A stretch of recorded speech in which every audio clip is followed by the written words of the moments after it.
SAA is taking to the skies again, did so from 8 o'clock this morning. The once dominant national carrier is on the back foot as it resumes operations with a modest fleet. The airline resumes operations as a shadow of its former self, operating just 6 aircraft, down from 46 in its heyday. Our reporter Ahmed Kajee is there for us. Ahmed, a very good morning to you. You've been monitoring SAA and the flights and how things have been going there.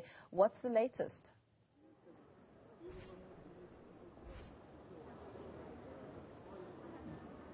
Good morning, Tommy. We have just landed at the Cape Town International Airport about 20 to 30 minutes or so. Obviously, disembarking processes have taken place, but there was a tangible piece of excitement that one could experience from the time we left OR Tambo this morning at 8 o'clock this morning. The 2-hour flight took off perfectly on time when we had left Johannesburg, and we have a touchdown earlier on. There was actually a welcoming from the aviation services that you normally would find on the runway as well for the South African Airways flight. Many people clapping on the airplane as soon as we took off when we landed, this being the first flight in over 500 days for South African Airways. Many people taking pictures of the aircraft. Many people are excited that the South African Airways tail is back up into the air. I'm joined now by the CEO of South African Airways, Mr. Thomas Kgokolo. Mr. Thomas, thank you very much for your time. Your reflections on the flights this morning. Oh yes, what a very emotional day.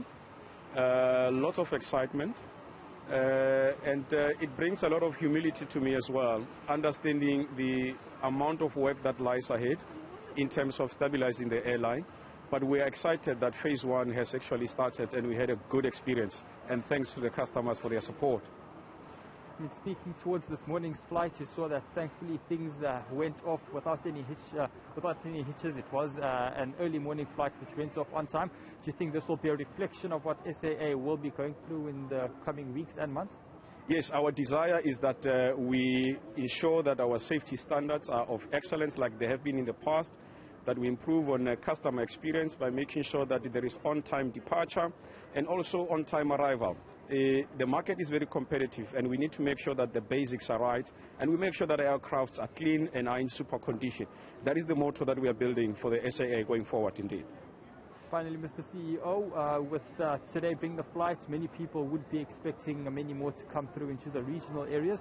In terms of public confidence, that has been shaken over the last 1.5 years. What would your message then be to the public? We do accept that the public confidence has been shaken and we understand that. Our role is to make sure that we work to regain that particular trust. As you have seen with our first flight, that was an excellent one.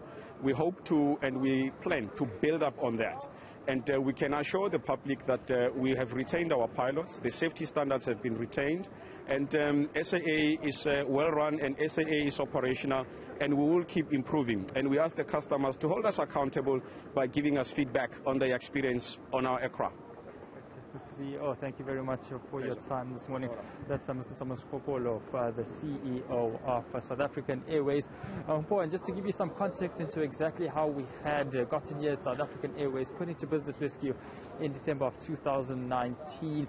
Perhaps there was also the reconsideration by perhaps some debt, business rescue practitioners who had come into the fore as well. Unfortunately, flights were grounded in March last year due to the COVID-19 pandemic. There were operations which had closed down due to the fact that the profitability needed to be restructured and South African Airways needed to be restructured. And since that has taken place, South African Airways has been going through a few other processes to have a private majority shareholder. That process is still currently being finalized. So at the moment, South African Airways, 100% state-owned entity, has carried out its first flight in over 500 days between Johannesburg and Cape Town. Regional flights will be continuing early into next week to areas like Maputo, Kinshasa and Accra. Back to you, Mpo. Very well, let's leave it there for now. Ahmed Kajee bringing us up to speed with what the day has had in store for staff members and commuters at SAA.